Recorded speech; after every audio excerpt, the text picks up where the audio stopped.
এবার নোয়াখালীবাসীকে সুখবর দিল বিএনপি।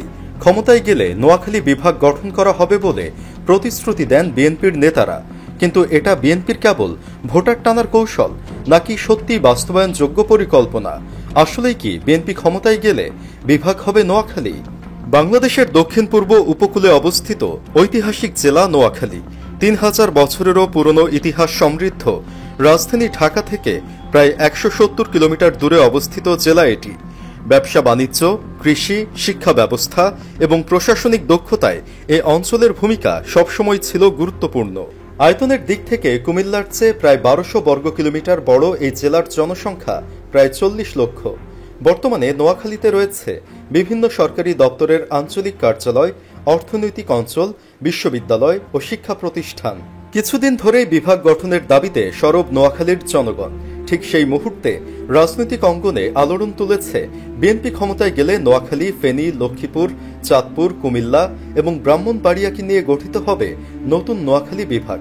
এই ঘোষণাটি বিএনপির নেতারা বিশ্বাস করেন, যদি নোয়াখালীকে কেন্দ্র করে একটি নতুন প্রশাসনিক বিভাগ গঠন করা হয়, তবে এই অঞ্চলটি উপকূলীয় অর্থনীতির নতুন কেন্দ্রবিন্দুতে পরিণত হবে।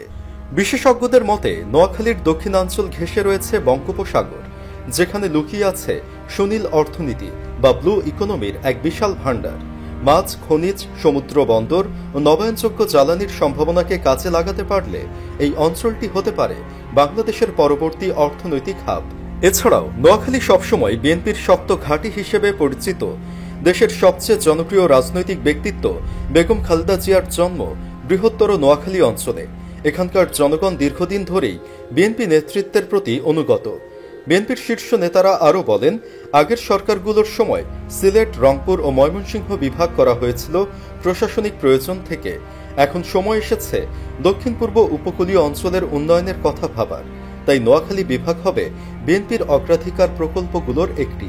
অন্যদিকে বিএনপি নেতা ফখরুল ইসলাম প্রতিশ্রুতি দেন, তাদের সরকার ক্ষমতায় গেলে নোয়াখালী অঞ্চলে ব্যাপক কর্মসংস্থানের ব্যবস্থা করা হবে, শিল্প কলকারখানা গড়ে তোলা হবে, নতুন বিনিয়োগ আসবে এবং ব্যবসায়ীরা সন্ত্রাসমুক্ত পরিবেশে কাজ করতে পারবেন।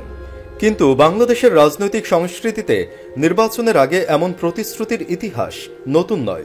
অনেক সময় ভোটের পর এসব প্রতিশ্রুতি হারিয়ে যায় রাজনীতির বিস্তৃতির তালিকায়। শেষ পর্যন্ত এই প্রতিশ্রুতি কতটা বাস্তব রূপ নেবে তা সময় বলে দেবে। আপনাদের কি মনে হয় দর্শক, বিএনপি ক্ষমতায় এলে নোয়াখালীকে বিভাগ স্বীকৃত করা হবে কি? মতামত কমেন্টে জানাবেন।